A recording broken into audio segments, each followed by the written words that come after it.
If you had asked me 10 to 15 years ago, would you be able to really build a community? My answer would have been no. Because I'm a super duper introvert, even till today. And little did I even imagine that we would be able to build a community of 35, 40,000 people from all over the world who are learning online, who are growing online, and who are making progress online. And the best part is I have a very small team. We are only 5, 6 people, and it's completely virtual. So how does it really work? In this video, I want to talk about the nuances and the granular level nitty-gritties of what does it take to build a vibrant learning community.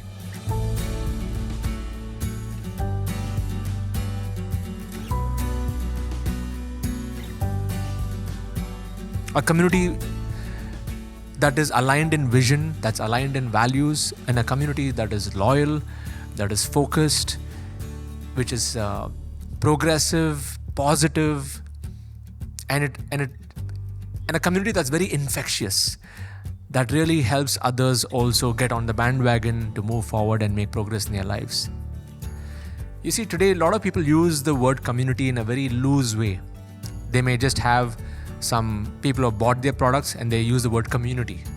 But that's not community. Community is something much deeper. Community is an emotion. And when the emotion is so strong, that's what creates the learning to happen. That's what makes others move forward. So in this video, I want to break down all the elements of community building and where I got the inspiration from. I'll start with that. Then I'll be getting into the mechanics of what are the elements of making a community, what are the aspects of it. And towards the end, I'm also going to give you some other tips on how you can start your own community, how you can start building your own community, irrespective of whether you've built a community or not.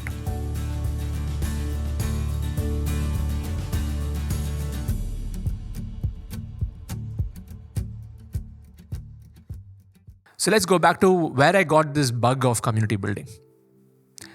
It was year 1996. In my home, we had two people who came and they conducted a spiritual house program for the first time. It was my father, my mother, my brother, and myself, along with these two others. And we started reading a book. It was called The Science of Self-Realization.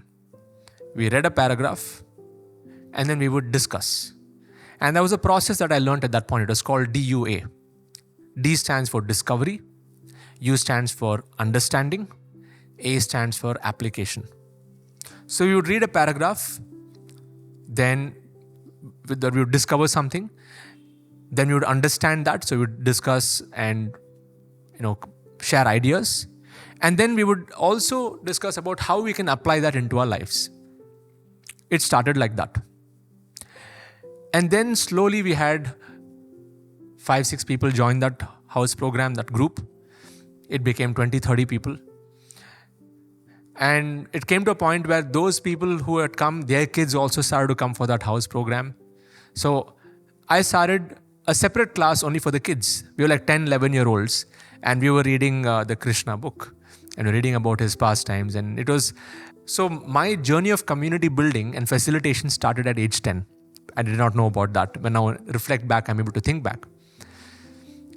Now, this whole concept of community building, I got it from my spiritual master. His name is His Holiness Jayapataka Swami. He's one of the leading sannyasis in the ISKCON movement.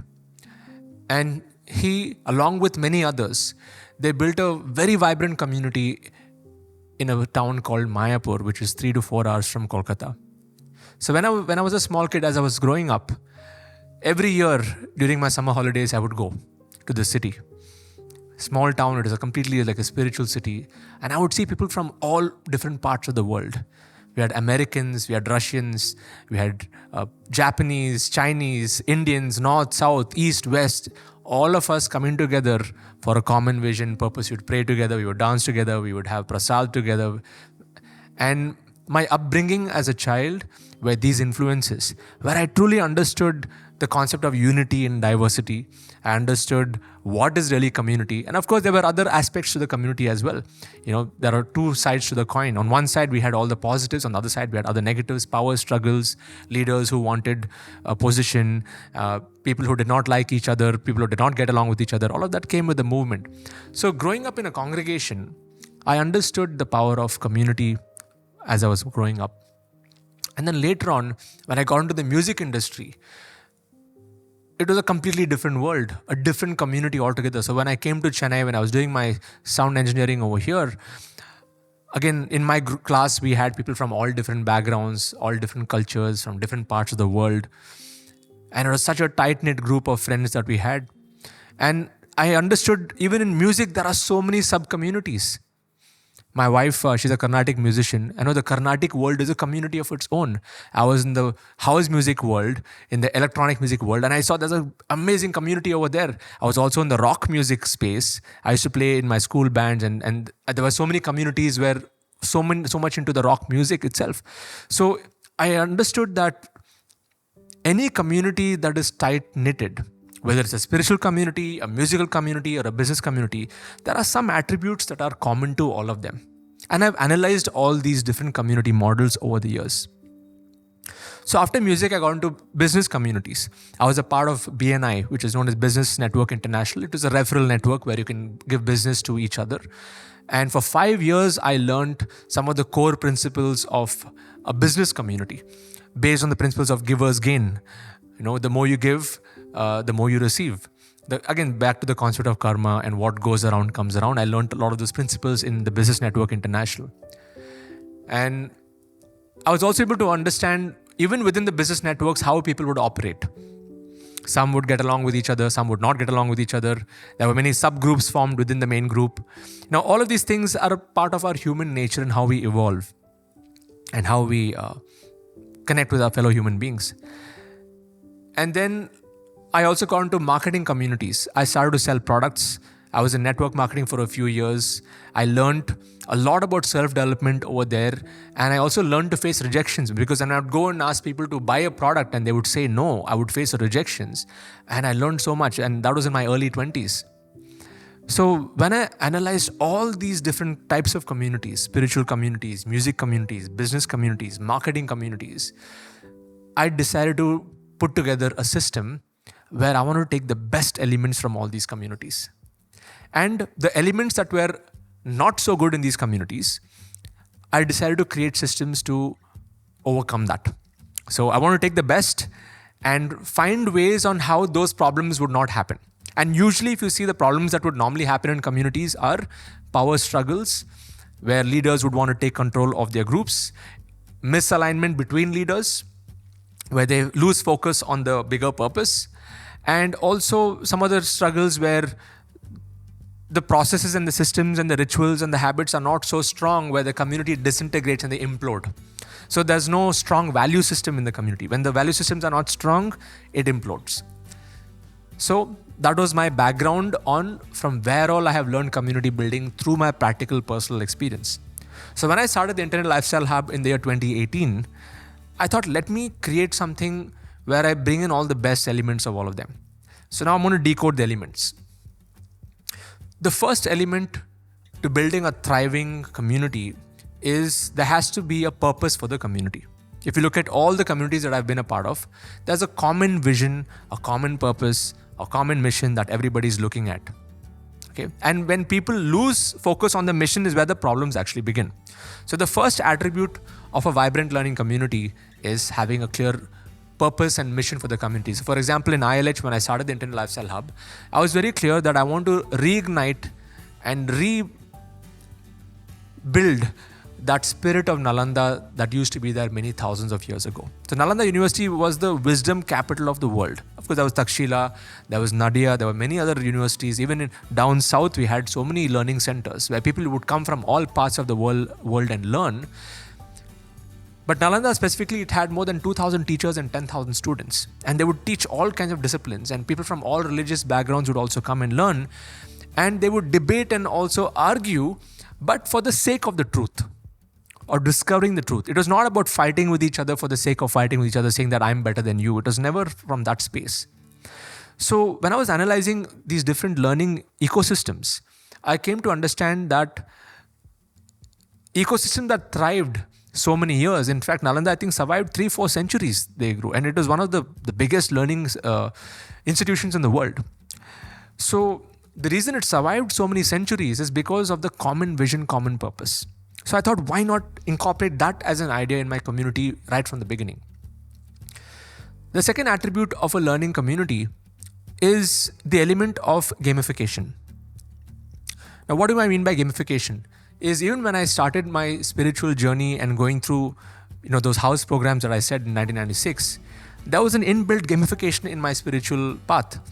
So they would say that if you chant 1 round every single day, you would be at a particular level. Then if you chant, say, 4 rounds, it would be next, then 8 rounds, then 16 rounds. And then when you consistently chant 16 rounds of that mantra every single day for a consistent period of time, then you would be eligible for the next, to taking shelter of the guru, and then you actually submit yourself to the guru, and then you get initiated into the formal process of that lineage.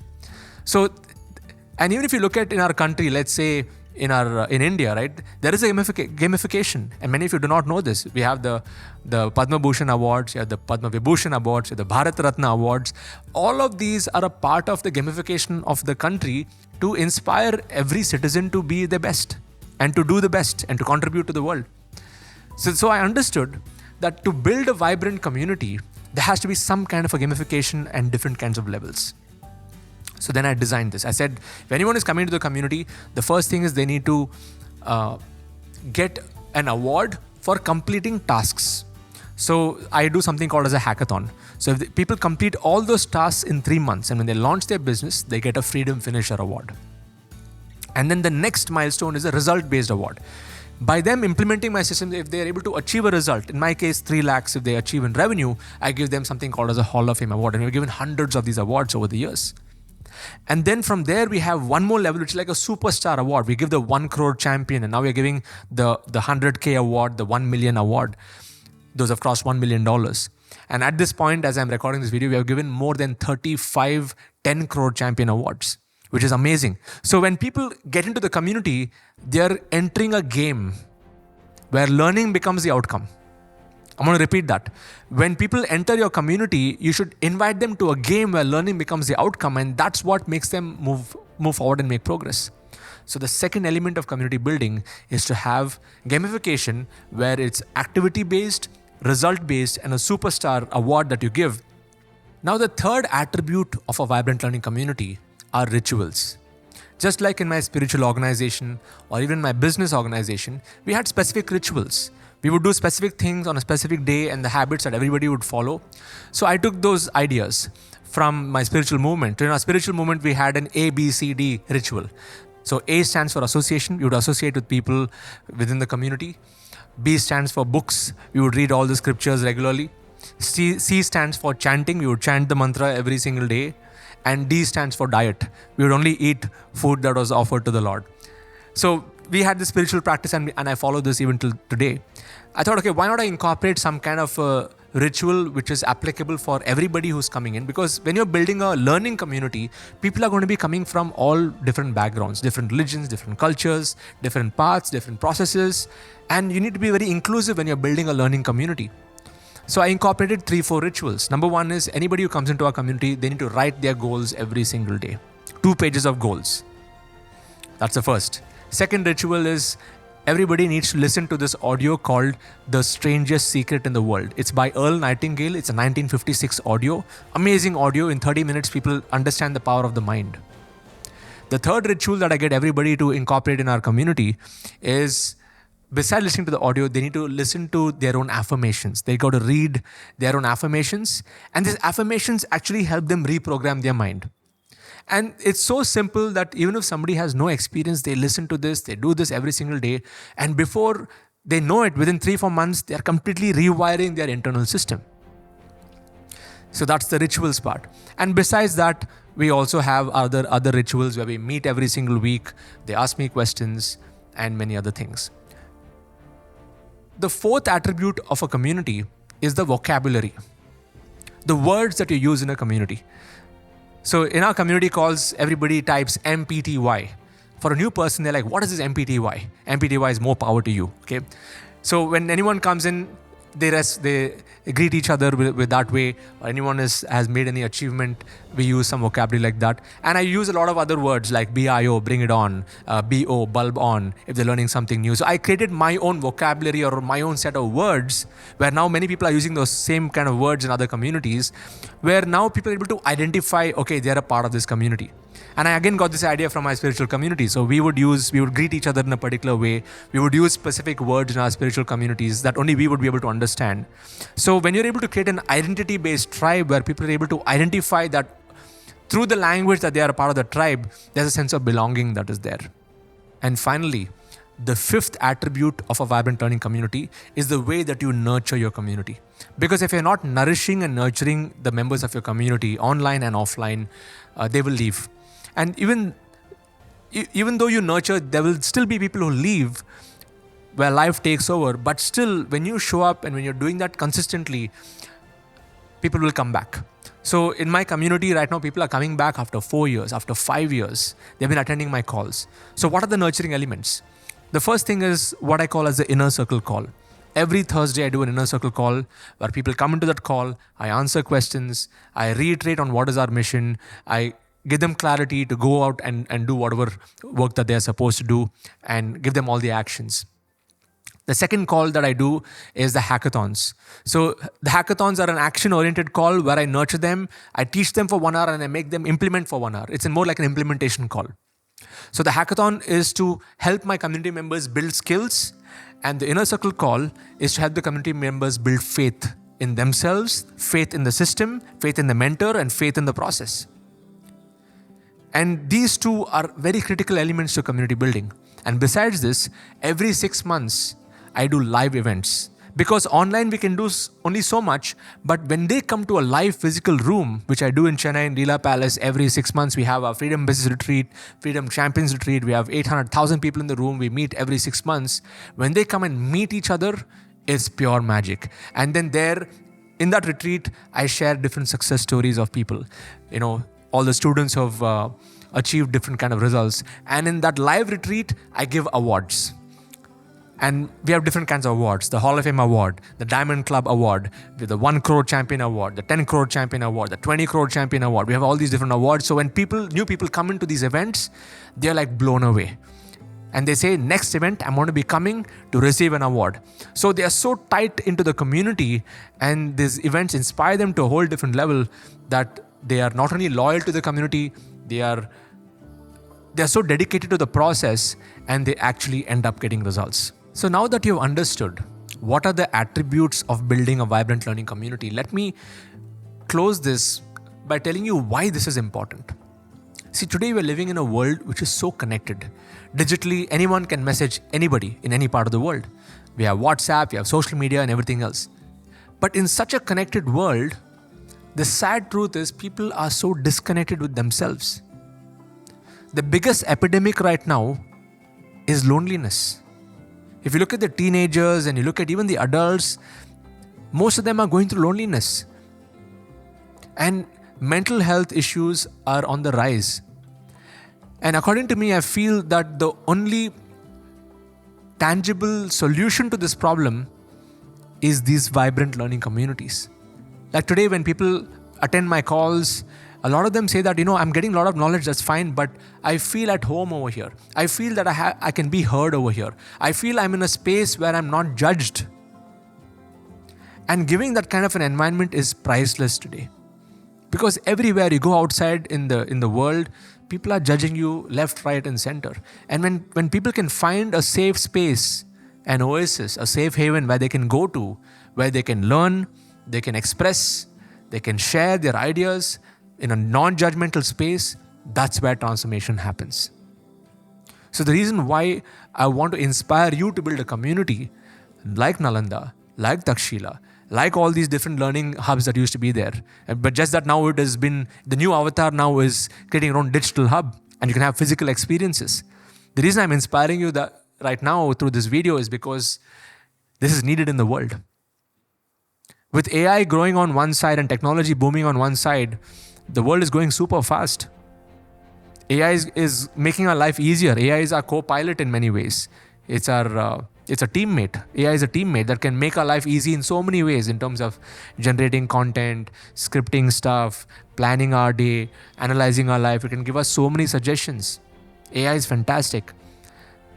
But the next frontier of education is human-to-human connection, is peer-to-peer learning, where every human, every person, if they can be a part of some community where they want to improve in some area of their life. For example, if anyone wants to improve their money situation, they can join a community where somebody is teaching about money principles. Somebody wants to improve their health, they can join a health community. Somebody wants to improve their relationships with their family and their kids, they can join that community. Some of you who want your kids to learn different skills, art, drawing, painting, put them into online communities and connected to offline experiences.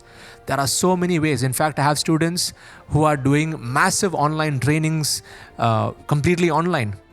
I have one of my students, she teaches pencil sketching art and she teaches completely online and she has more than 2,000-3,000 students. I have one of my other students, he teaches flute online and he has more than 10,000 students. And the question that he had in the beginning was, can I teach flute at scale online? I need to see that person because he's very used to the offline method of doing it. And when he came into our community and applied my community building systems and the peer-to-peer learning systems, he was able to quickly adapt online, get on Zoom, breakout rooms, facilitators.